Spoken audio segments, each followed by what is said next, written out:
আচ্ছা, তাহলে শোনো। একটা ছোট্ট গ্রামে থাকত রাহুল নামের এক চঞ্চল ছেলে। ওর সব বন্ধুদের সাথে খেলাধুলা করতে ভীষণ ভালো লাগত। একদিন রাহুল জঙ্গলে খেলতে খেলতে একটা পুরনো বাঁশি খুঁজে পেল। দেখতে একেবারে সোনার মতো ঝকমক করছিল। রাহুল মজা করে বাঁশিটা ফু দিল।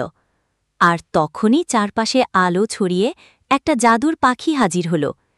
পাখিটা বলল, এই বাঁশি যার কাছে থাকবে সে ইচ্ছে মতো বন্ধু বানাতে পারবে।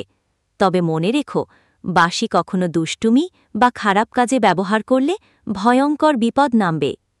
প্রথমে রাহুল খুশি হয়ে সবাইকে ডেকে এনে খেলাধুলা করতে লাগল। বাঁশি বাজাতেই গাছপালা নাচতে লাগল, নদী হাসতে লাগল, বন্ধুরা আনন্দে মেতে উঠল। কিন্তু হঠাৎ এক দুষ্ট ছেলে রবি বাঁশিটা চুরি করে নিল। সে বাজাতে লাগল বাঁশি খারাপ উদ্দেশ্যে। ফলে কালো মেঘ জমে গেল, বাতাস ঝড় তুলল, গ্রামে ভয়ঙ্কর পরিস্থিতি তৈরি হল। রাহুল সাহস করে রবি থেকে বাঁশিটা ছিনিয়ে নিয়ে আবার বাজাল। এবার আলো ফিরে এলো, জঙ্গলে শান্তি নেমে এলো, সবাই আবার আনন্দ পেল।